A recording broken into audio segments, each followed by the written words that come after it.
Maqaa Abbaa, kan Ilmaa, kan Hafuura Qulqulluu Waaqa tokkootiin ni amannaa. Ameen. Isaan kana caalaa na jaalattaa? Kabajamootaa, jaalatamootaa, maatiiwwan Waaqayyoo, Waaqayyoon kan jaalattan, Waaqayyoo isiniin kan jaalatu, hordoftoonni chaanaalii keenyaa Wangeel Tuubii kan Ortodoks Tawaahidoo hundumti keessan biyya keenya Itoophiyaa, biyya keenya ala kutaa biyyoota garaagaraatti argamtan hundumti keessan akkam jirtu, akkam yoo nageessan, akkam turtanii guyyaa har'aatiin kan nu qaqqabsiise Waaqni keenya, Fayyisaan keenya Yesuus Kiristoos galanni ulfinni teessoo isaa Ariyaam irratti isaaf haa ta'u. Simoon Phexros, yaa ilma Yoonaa, isaan kana caalaa na jaalattaa? Wangeela Qulqullicha Yohaannis boqonnaa 21 lakkoofsa 15 kaasnee guyyaa har'aa kana ka'umsa mata duree barnoota keenyaa kan walitiin barannu isaan kana caalaa na jaalattaayii jedha. Akkuma beekamu guyyaa har'aa gaabbii fi adeemsa gaabbii keessatti kallattii ittiin gaabbii gallu, akkamitti akka gaabbii gallu, gaabbii galuudhaaf maaltu nu barbaachisa,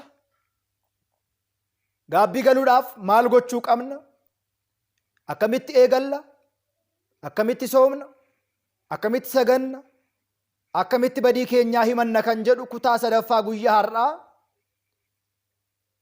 akkaataa ittiin abbaa gaabbii nissaa abbaatii ittiin qabannu waliitiin ni ilaallaa jechaadha. Anaaf dubbattii afaanii isin immoo gurrattiin dhageessan. Dhugumatti namni baay'een waa'ee gaabbii, waa'ee gaabbuu, gaabbii galuu akka qabus namni baay'een ni yaada. Namni baay'een ni dhagaas. Haa ta'u malee garuu gaabbii galuu otoo hin ta'in kan nu rakkisu akkaataa ittiin gaabbii galu nama baay'eetti gaaffii kan ta'ee jiru.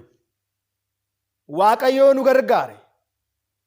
Isinis yoo nu hordoftan barumsa bal'aa irra deebinee hin gaafanne, gaaffii nu hin barbaachisne, kallattii nu agarsiisu ana dandeettii kootii, abboolii koo abboolii mana amantaa, beektota mana amantaa gaafachuudhaan isinitti himuuf duubatti hin deebi'u.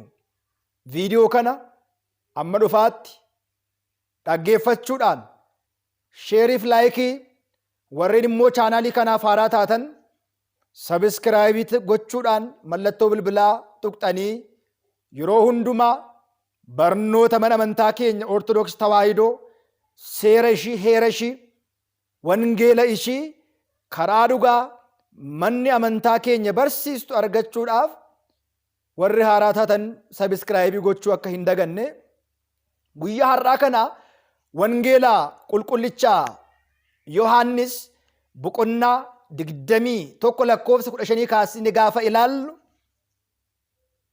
laaqana erga nyaataniin booda gooftaan keenya qorichi keenya Iyesuus Kiristoos ilma Yoonaa Simi'oonitiin, yaa ilma Yoonaa, isaan kana caalaa na jaalattaayii jedha.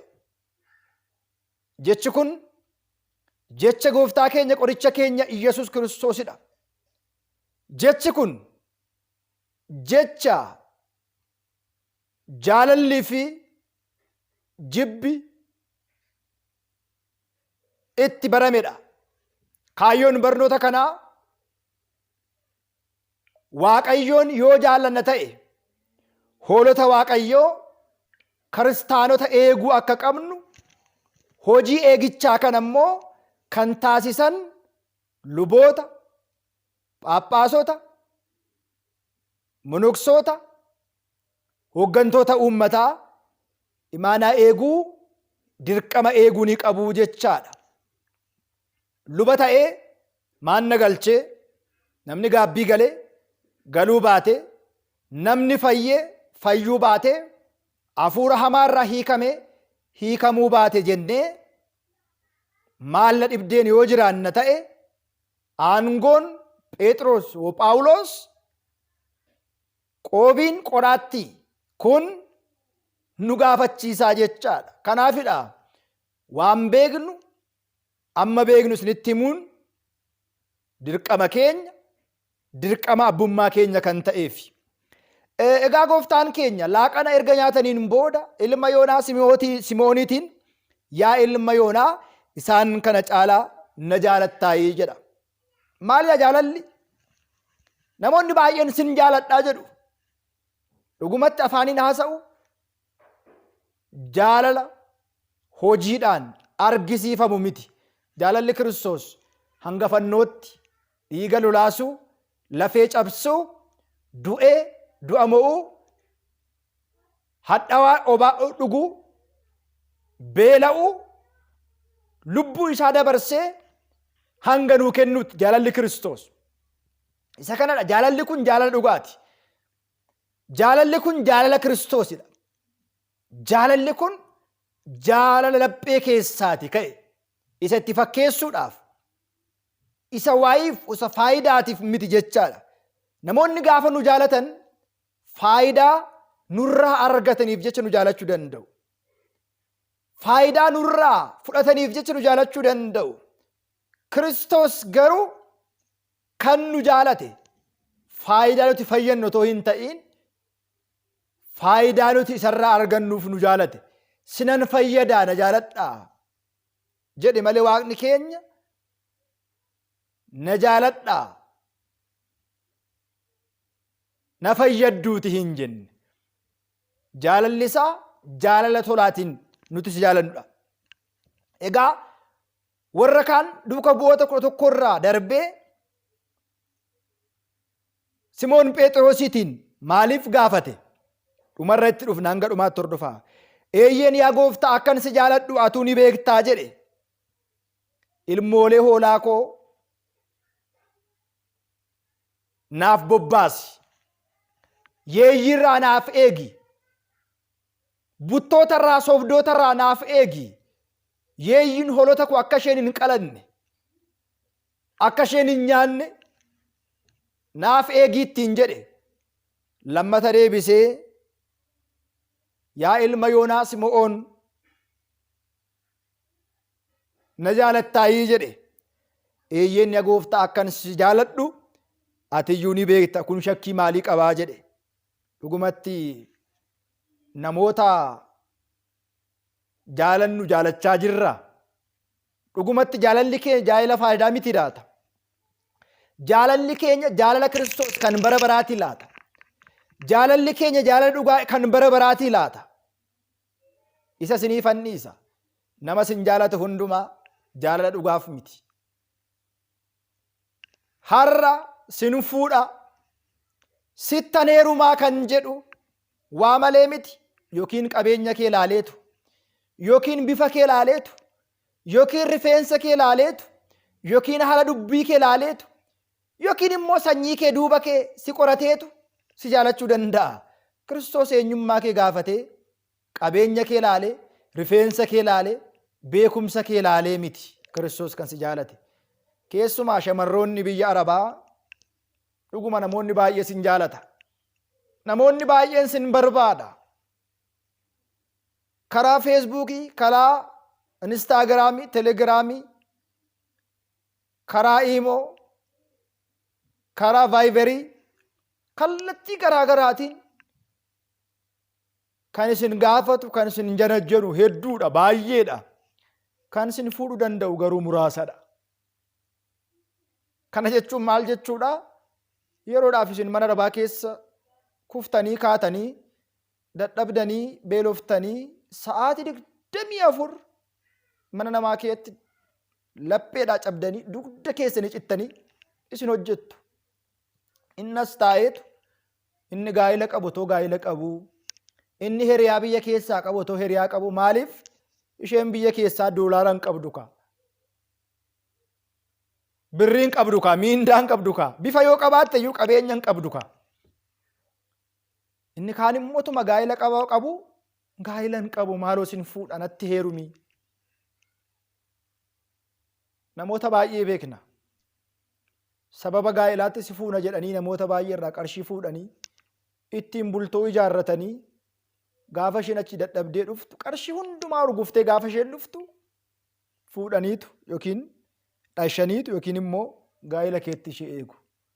Dubara kana maaltu ishee nyaata? Maatiin hin beekanii harka duwwaa ishee jirti. Waggaa baay'ee hojjette qarshii hin qabdu. Waa lama dhabdu jechaadha. Waa lama yaadduun gabaa hin baatu. Adaraa keessan tasgabbaa taa'a. Gaa'illi eessayyuu sin jalaan naqu. Sammuudhaanis miidhamtanii qabeenya keessaniis hin miidhamina. Ergaa guddaa isinii ta'a. Namni baay'een dammaqaa hin jiru. Baay'een keessan dammaqaa hin jirtani. Ammayyuuf beekaa hin jirtani. Hanga qarshii 200,000, 300,000, 400,000 meeqaatti kan sinjirraa fudhatame jiraachuu dandeessu. Seenaan kun hunda keessan qosoqqosee mana keessan hunda seenuu danda'a. Araba teessanii bultoo hin ijaarinaa. Araba teessanii dhiira hin beekneef qarshii hin laatinaa. Akkana jechuun daba miti kanan sin gorsu. Isin eeguun qaba. Lubni eegaa tikseedha bar. Tikseen hoolaa lubicha paappaasicha monokseedha bar. Lallabaa wangeelaati bar. Abbaa mana amantaati bar. Malee laadhu rakkoo hin qabu, wal jaaladha rakkoo hin qabu kan jedhan baay'eetu jiru. Yeroo sadaffaatiif na jaalattaayii ittiin jedhe. Shakkii maal qabaa? Akkan si jaaladhu atuyyuu nu beektaa jedhe. Hoolota koo ilmoolee ishee, hoolota koo warra giddugaleessa xabbootii, hoolota koo warra gurguddaa naaf bobbaasi jechuudhaan Kiristoos itti hime. Hoolonni isaa maal akka hin taane, yeeyyiin akka hin nyaatamneef, yeeyyiin akka jalaa hin nyaanneef, hoolota koo naaf eegii ittiin jedhe. Ga'een lubootaa maalidha? Hoolota eeguudha. Hoolota bobbaasuudha. Hoolonni eenyudha kan jedhuudhaaf deebii kanaaf caqasa macaafa qulqulluu tokko isinii ibseetan gara itti aanutti deema. Wangeela Maatewos boqonnaa 25 gubbaa irratti ra'oota karaa bitaa, hoolota immoo karaa mirgaa, cubbamoota karaa bitaa, qulqulloota karaa mirgaa isaaniin dhaaba. Hoolonni eenyudha? Warra nuti qalannu, warra nuti gogaa isaanii uffannu, meeshaan garaa garaa kan akka qabattoo, kan akka kophee irraa qophaa'u miti. Hoolota jechuun kiristaanota. Lammiiwwan kiristaanotaati. Hoolota kan jedhame. Kanaaf egaa wangeelaa qulqullicha Yohaannis boqonnaa 11 gubbaa irratti dhuguma dhuguman isiniin jedha, gara hoolota koo karaa balbalaa kan hin seenne, karaa foddaa kan seenu, karaa biraatiin kan galu inni hattuudha, inni saamtuudha jedhe. Ga'een abboolii warra karaa balbalaa otoo hin ta'in karaa biraa seenu, seera Waaqayyoo ala warra ta'an, adeemsa Waaqayyoo ala warra dhufan, hattootaa fi saamtotarraati lubichi eeguu akka qabudha. Akkamitti Phexrosiif akkana jedhe? Phexros dursaa lubootaati gooftaa keenyatti aane. Wangeela Maatewos boqonnaa 16-13 kaasine gaafa ilaallu, yaa ilma Yoonaa Simoon Phexros, ati kattaadha, ati lafadha, sirratti mana qulqulleettii koo mana kiristaanan ijaara, alli Si'ool balleessuu hin danda'an. Lafarratti kan hiite samii irrattis kan hidhame ta'a. Lafarratti kan hiikte samii irrattis kan hiikame ta'a. ati furtuudha. Furtuu mootummaa Waaqayyoo koo siifan kenna jechuudhaan gooftaan keenyatti dubbate. Phexros maalidha? Lubadha. Hangafti lubootaa gooftaa keenya gaafa ta'u, gooftaa keenyatti aanee lubichi dhufe qulqullicha Phexrosidha. Kanaafidha dursee hoolota koo eegii kan ittiin jedhe. Kanaaf wangeela Maatewos Yohaannis boqonnaa 12 irratti karaa balbalaa tikseen hoolaa hin galle inni hattuudha, inni saamtuudha. Balbala kan jedhame karaa jireenyaati. Karaa gara boqonnaa bara baraatti nama geessuudha. Karaa gara mana amantaatti nama baasuudha. Karaa biraa kan jedhame immoo karaa badiinsaa, karaa dukkanaa, karaa cubbuutti kan nama beekuudha. Isaafis inni balbala eegu sun ni banaafi hoolonni isaas sagalee isaanii beeku. Innis immoo hoolota mataa isaa maqaa isaaniitiin isaaniin waamaa jedhe. Isaaniif tikseen sun balbala isaanii kan eegu kun isaaniif bana. Hoolonni kunis sagalee isaanii dhaga'u. Innis immoo hoolota isaa maqaa isaaniitiin isaaniin waamee isaaniin fudhataa jedhe. Galanni ulfinni isaaf haa ta'u. Isa kan jedhame eenyudha? Isa gubbaarra jiru gooftaa keenya qoricha keenya Iyyasuus Kiristoosidha. Balbalarra inni jiru inni eegu sun immoo eenyudha? Wangeela Yohaannis boqonnaa 10 lakkoofsa 3 irratti isa tiksee hoolichaa ta'e. Isaaniin ni beeka, maqaa isaaniitiin waamee gara isaatti fudhata kan jedhamu gooftaa keenyadha. Gooftaan keenya kan inni barbaadu saamtota, hattoota, ra'oota, cubbamoota otoo hin ta'in qulqulloota, hoolota. Waaqayyoon maqaa isaaniitiin isaan beekaa. Qulqulloonni maqaan isaanii Waaqayyo irratti galmaa'eera. Gara isaattis isaaniin ni fudhata. Egaa inni biraan dhuguman isiniin jedhaa, ani balbala hoolotaatii jedhe wangeela Yohaannis boqonnaa 17 irratti. Dhuguman isiniin jedha, ani balbala hoolotaati. Karaa hoolonni gara boqonnaa isaanitti galan. Hoolonni balbala ittiin galanii guyyaa dheedaa oolanii halkan rafan hin qabu. Ani balbala hoolotaati gaafa jedhu karaa jireenyaati. Gara kootti kan seenu, gara mana kootti kan dhufu boqonnaa bara baraa argata gaafa jedhudha. Sagaleen kun akkam nama boqochiisa. Nuti gara seennu, bakka seennu, eessa akka seennu bara kana dhabneetu jirra. Kan nu eegu, badii keenya kan nu himachiisu. Bara ammaa macaafa qeedaraa ijoolleen keenya gara Arabaa deeman, gara biyyaatti gaafa dhufan macaafa qeedarii kadhannaa isaa godhamee fixan maqatu. Naannaa Finfinnee yoo dhaqxan bara 2,000 kaffalii, 3,000 kaffalii, isaa oliis kaffalii jedhu. Warqii fiddee dhufteetta, shittoo fiddee dhufteetta, uffata fiddee dhufteetta jedhanii kan gaafatan hin jiru. Kana kan dursu bar akkamitti dhufte? Rakkoon kee maalidha? Maal si gargaarurra maal na gargaartaatu baay'ate bara kana saba Waaqayyo. Hojiin keenya garuu isa kana miti. Inni biraan tikseen gaariin anadha. Abbaan akkuma na beeku, ani immoo abbaa akkuma hin beeku, anis immoo hoolota koo nan beeka. Abbaan akkuma na beeku, anis immoo abbaa koo nan beeka. Anis immoo hoolota koo nan beeka. Hoolonni koos immoo na beeku. Lubbuu koos immoo waa'ee hoolota kootiifan jiraachisaa jedhe. Wangeela Yohaannis boqonnaa 14-15 irratti. Tikseen gaarii anadha. Hattuurraa, saamtuurraa, yeeyyiirraati kan isaan eegu. Tikseen abbaan hoolaa isaa kan eegu yeeyyiin akka hin nyaanneef, sardiin akka hin nyaanneef irraa eega. Ofiisaa garuu qalatee nyaata. Tikseen gaarii Kiristoos garuu hoolota isaa kan eegu qalachuudhaaf gabaa baasuuf gurguruuf miti. Jireenya bara baraa akka isaan argatanii fi akka isaan boqotaniifidha. Lubbuu koos immoo hoolota koo tafan jiraachisaa jedhe kanaafidha.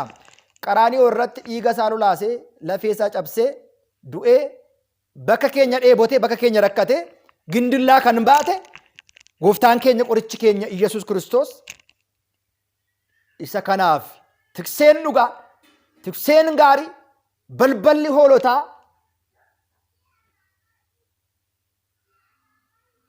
isa kanadha. Kana hubachuun, kana baruun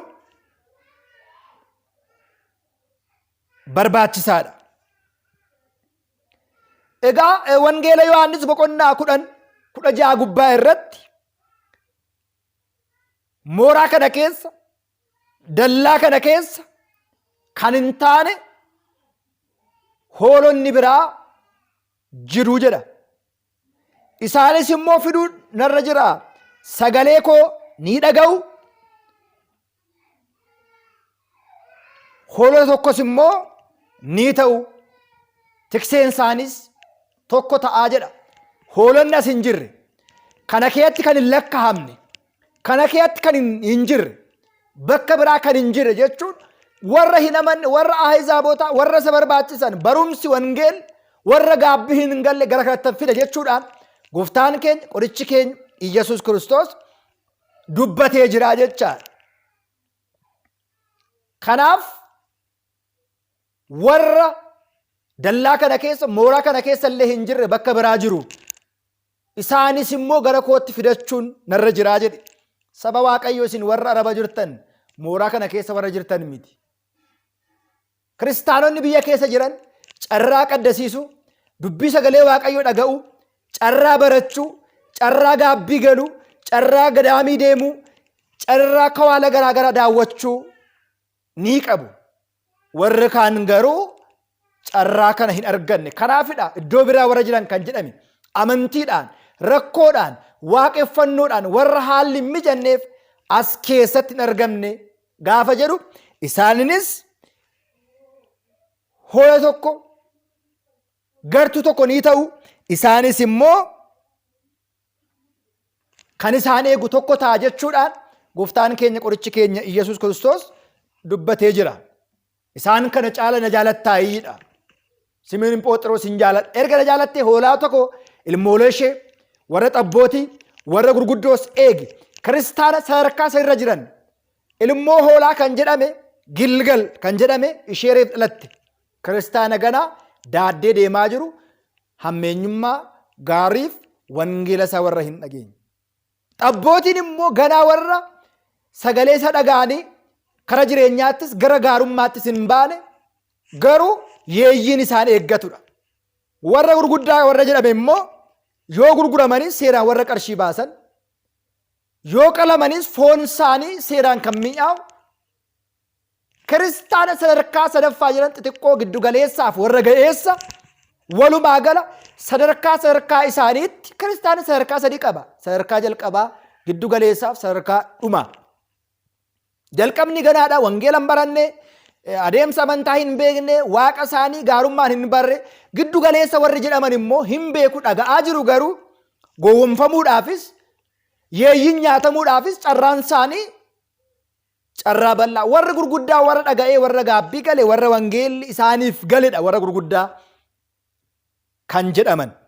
Isaan kana hundumaa eeguun nurra akka jiruu fi dirqama akka qabnu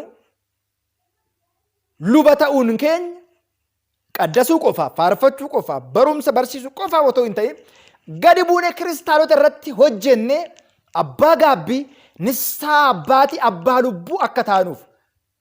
Ilmoo koo baduuf kaate laakki yaa ilma koo hin badini. Yaa intala koo nama ta'i akkuma qulqullichi Daawit Salamooniin jedhe. Cubburraa deebi'i, sagaagalarraa deebi'i, hamiirraa deebi'i, badiirraa deebi'i, shakkarraa, ejjarraa, cubburraa, mana waaqa tolfamaarraa, xonqaayii mana xonqaayii deemu, mana qaalli deemuurraa, ateetee callee gabbarurraati. Deebi'i kan Waaqayyoo ta'i. wanjoo cubbuu lafa kaa'ee wanjoo jireenyaa kaawwadhu jennee gorsuu kan qabnudha. Harragaa akkamitti abbaa gaabbii qabannaadha. Gaabbii jechuun gaabbuu eenyummaa keenya kaleessa, yaada kaleessa, gochaa kaleessa raawwannetti gaabbuu, namas waaqayyoos gaddiiseera jennee amannee qophaa'uun gaabbii jedhama. Erga gaabbinee maal goona? Hiikkaa gaabbii yaada kaleessaa, gochaa kaleessaatti gaabbuu shakkuu keenya erga ta'ee nuu galeedhaa. Cubbuun gaarii miti. Roomee boqonnaa 6:23 irratti gatiin cubbuu du'aadhaa jedha. Eebba miti, suga miti, barakata miti, abaarsadha cubbuun. Dhumarra du'a fidee dhufa. Akkuma Addaamii fi Hewaan du'an, ummanni Sodoomii fi Gomoraa akkuma gubatanii badan, bishaan badiinsaatiin bara Nohi akkuma badan, ijoolleen Eeliin, Afniinii fi Fiinaas gochaa isaaniitiin akkuma badan, Daawit haadha warraa Ooriyooniin fudhatee abbaa warraa irraa ajjeesee daa'ima dhashuudhaan daa'imti isaa akkuma du'e, Oozaan taabota Waaqayyo of tuulummaan qabachuu isaatiin harki isaa akkuma irraa cite, haati warraa Meelkool Daawit irratti kolfuudhaan faaruu faarni faarfatu agartee tuffachuudhaan umurii ishii guutuu maseen akkuma taate, haati warraa Loox dhagaa ashaboo taatee akkuma hafte, baay'oliin isaanii dhaga'uu diduu isaaniitiin, yakkarraa deebi'uu diduu isaaniitiin, gaabbii galuu dhabuu isaaniitiin akkuma itti murtaa'e, akkuma itti murteeffamee du'a du'an sana har'as du'uu jala baanee jireenyaaf hojjechuudha. Kan addunyaa ta'uu dhiisne kan Waaqayyoo ta'uudha. Erga cubbuun gaarii hin taane, hamiin, yakki, abboommiiwwan Waaqayyoo cabsinetti gaabbiin erga barbaachise, jechoota wangeelaa 6 kanaa kan fana fakkaatanitti erga gaabbineetiin booda eenyummaa keenya beeknee cubbuu keenya barree erga hubanneen booda dhimma kana kan nu mariisisu, cubbuu keenya kan itti himannu, bakka Waaqayyoo bu'ee Waaqayyootti kan nu dhiyeessu, aangoo hidhuus aangoo hiikuus kan qabu luba qofaa waan ta'eef luba gaafa jennu monokseen lubadha, paappaasiin lubadha, lubni lubadha. Isaan kana hojii himachiisuu cubbuu kan raawwatan. Kanaaf kallattumaan dhaabannee waa yaannaa. Erga waa yaanneen booda naannoo koo eenyu jira? Luba eenyu bira otoo naqee furmaata argadha? Waa'ee cubbuu koo na barsiisuu danda'a? Abbaa naa ta'uu danda'a? Jennee erga yaanneen booda keessa keenya murteessine. Amma gaa rakkoon cimaan tokko jira. Rakkoon cimaan jiru rakkoo sodaati.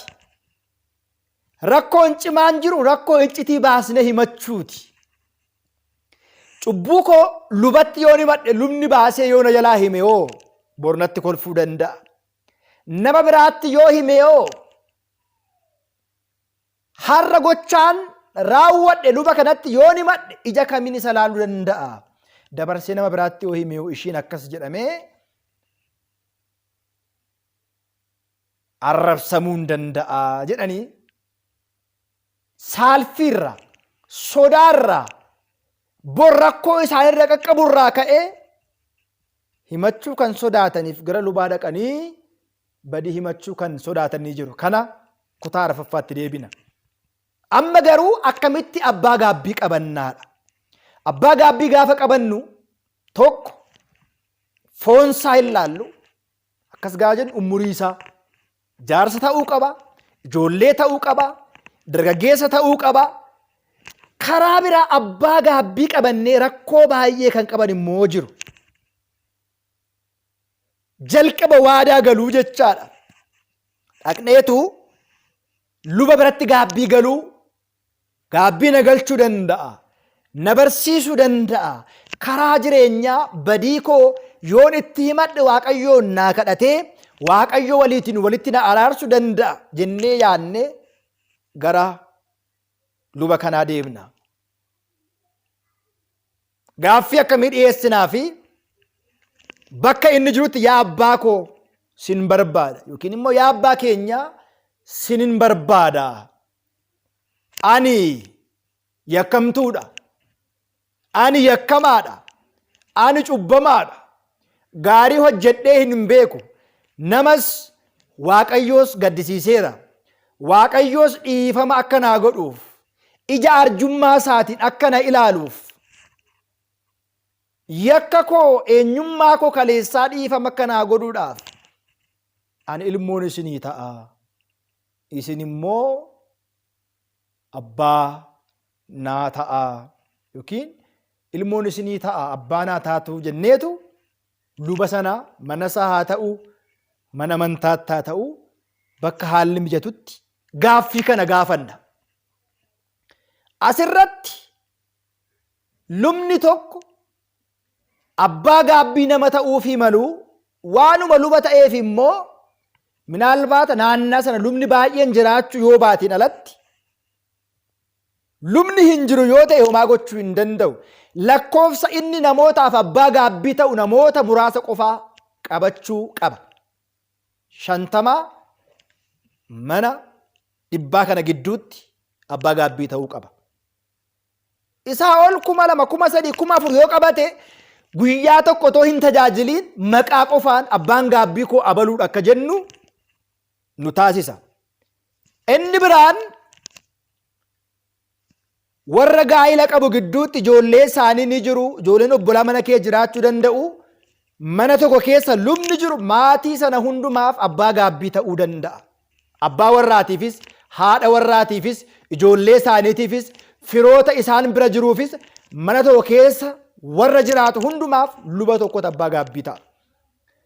Lubni kun namoonni itti baay'atanii luboonni biraa akka filannootti jiru yoo ta'e, tajaajilli inni kennu abbaa gaabbii namoota baay'eef ta'eera yoo ta'e, namoonni yoo itti baay'atan, luboonni biraas akka filannootti yoo jiran, ijoollee baay'ee qaban hin qabne yoo jiraatan diduu danda'a yoo itti baay'atan. Ijoollee baay'ee qaba yoo ta'e, nama baay'eef abbaa gaabbii ta'e yoo ta'e, maal gochuu mala? Lakki yaa intala koo, lakki yaa ilma koo, hoolota baay'een qaba. Hoolota kana immoo yoon eeguu baadhe, yoon barsiisuu baadhe, yoon gorsuu baadhe Waaqayyoos na gaafata. Kanaaf natti baay'atanii jedhee nama biraa akka qabatu gochuu danda'a. Kana bira darbee garuu sababa hojii dhuunfaa isaatiin, sababa nama gaafachiisuutiin, sababa faayidaa hin qabneetiin, sababa fooniin isaaf hin kaffalamneetiif maal na fayyaddi, maal isa fayyadaa, maal na fayyada jedhee otoo hojii mootummaa qabu, otoo mindaa gaarii qabaatu abbaa gaabbii ta'uu yoo dide Waaqayyo isa gaafataa jechaadha. Sanaan booda yoo dide kan biraa deemnee barbaannee immoo qabanna. Tole yoo jedhe ani abbaan sii ta'a, ati immoo ilmoo naa ta'i, waadaas gali. Ani ijoollee koo dhasheerraa, ijoollee koo fooniirraa, ijoollee koo hafuuraarraas gargar sin baasu. Sisimadheera. Atis immoo ilmoo koo ta'i, ijoollee kootti dabalami. Ajajami. Tole jedhi. Ani abbaan kee kanan si ajaju, ani abbaan kee kanan si abboomu hundumaa, hojiiwwan afuuraa hundumaa, sooma sana, sagada sana, araaramuu sana, waan gaarii raawwachuu sana, asiraatii bakuraatii kurnee kaffalu, hangafa kurnee kaffaluu sana abbaaf warra keetiif nama wallolteef araaramuudhaaf fedha qabdaayi ni abboomamtaa'e jedheetu deebii kana deebisa.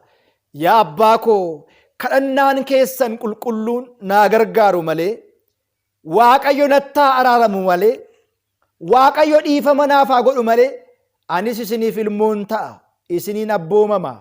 Sagalee wangeelaa isin na gorsitan, gorsa keessan fudhadheetan, sooma sana, sagada sana, gochaan godhe hundumaa otoo hin dhoksin isinitti himuudhaaf qophiidhaan jira kan jedhuutiin walii galtee agriimantii mallatteessuu jechaadha. Mallattoon kun salphaa miti. Sanaan booda kanatti aansee barumsi dursaa hin baranna, hin dhaggeeffanna. Waa'ee gaaffii irratti, waa'ee gaabbii irratti waan nuun galle adeemsa gadaa, adeemsa soomaa, adeemsa kadhannaa, adeemsa himannaa erga baranneen booda kan nuun galle erga gaafanneen booda abbaan kun nu barsiisanii nu gorsanii deddeebi'anii nu qoratanii nu sakatta'anii eenyummaa keenya erga baraniin booda guyyaa qaxaroo itti gaabbii keenya himannu nu laatu. Guyyaa sana isa yaadannu qalbiitti, isa nu jalaa badu dabtara irratti, jireenya keenya irratti kana dura gaabbii galleerra yoo ta'e, gaafa gaabbii galle sana kan dhoksine hin jira yoo ta'e, amma garuu dhoksuu hin dandeenyu. Gaabbii himannaa keessatti kun xiqqaadha, kun guddaadha, kun nama saalfachiisa, yakki kun yoo dhaga'ame mootummaan na hidhuu danda'a, poolisiin na qabuu danda'a jennee otoo tokkollee hin hambisin, irraa hin hir'isin, hunda isaa qopheessineetu qophoofna. Guyyaa sana bakka lubichi jirutti lubichi akkuma taa'ee jiru kana taa'ee fuuldura luba sanaatti jilbeeffannee imimmaaniin boo'ichaatiin kan yaadannu yaadachaa osoo hin beekus otoo hin beekinis wallaalees beekees kana raawwadhe tokko lama sadi afur shan jenne jechoota wangeelaa kurnanii fi abboommii kurnanii jechoota wangeelaa jahanii fi hunduma waan gaarii hin taane hundumaa qopheessinee qabannee gara lubichaatti dhiyaanna. Erga dhiyaanneen booda kan nun beeknus, kan Waaqayyo beekus, kan nama saalfachiisus, kan nama hin saalfachiisnes, kan qaanii ta'es, kan hin qaanii hin taa'es, cubbuu guddaas, xiqqaas, gaabbii galleerra yoo ta'e, bara gaabbii gallee as kan jiru, yeroo gaabbii gallu kan dhoksine yoo jiraate, isa kaleessa soomnetti, isa kaleessa sagannetti har'a gaabbii keenya deebisnee hin himannu. Isaas kan jiru immoo hunda kaasne himanna.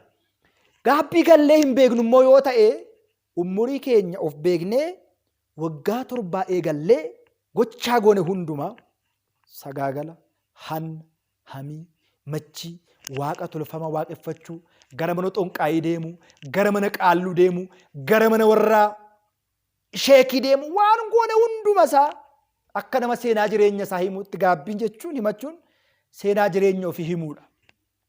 Maal keessa akka turre, eessa akka turre, maalirra akka turre, maaliin akka turre hundumaa baasnee ifatti, bilisatti kaa'uudha. Seenaa jireenya ofii barreessuun cubbuu ofii himachuudha. Ani akkasin jedhamaa bara akkasii akkas ta'een achirraatiin ba'een dhiira walii akkasii waan akkasii raawwadheen dubara akkasii wajjin dhiira akkatti raawwadheetan waan akkasii jedhee abbaa koo haadha koo akkas godhe obboleessa koo akkas godhe akkatti waadaa cabsee akkatti waadaa maal godheetan akkatti waan namaa haateetan akkatti sobeetan akkatti nama walitti buuseen akkatti nama ajjeeseen jennee baasnee hunduma isaa akka nama qarshii zarazzarutti akka nama qoraattii baasutti qoraattiidhaan eenyummaa keenya kaleessa ifa baasnee hunduma isaa katabuu galmeessuudhaan luba kanatti ilaalla. Boo'a dhugumatti lapheerraa boo'a keessa keenya gaddaa imimmaaniitiin boo'ichaatiin jilbeeffannee lubicha fuulduratti kufnee Waaqayyoon akka nuu kadhatu ni taasisna. Gara Waaqayyootti akka boo'u nutis ni boonye. Sanaan booda yeroo cubbuu keenya himannutti nama nu beeku yoo ta'e iccitii keenya baasee yoo hime yoo namni kun nama iccitii hin qabanne yoo ta'e nama biraatti yoo namni nutti kolfuudhaafi nama ajjeesnirra yoo ta'e warnutti murtaa'uufi kan nama hanne yoo ta'e poolisiin qabamuufi maal goon akkamitti cubbuu keenya himannare tasa cubbuun keenya karaa luba kana nama biraa biratti yoo ba'ee dhaga'ame yoo maaltu ta'a kutaa rafaffaa torbee dhuftu waliin ni ilaalla. Waa baay'ee tuqna, waa baay'ee ilaalla. Guddaa galatoomaa waan dhaggeeffattaniif Waaqayyo isin faanaa ta'u badii keessan yakka keessan irraa Waaqayyo isin qulqulleessu naaf jiraadhaa nagaan naa tura.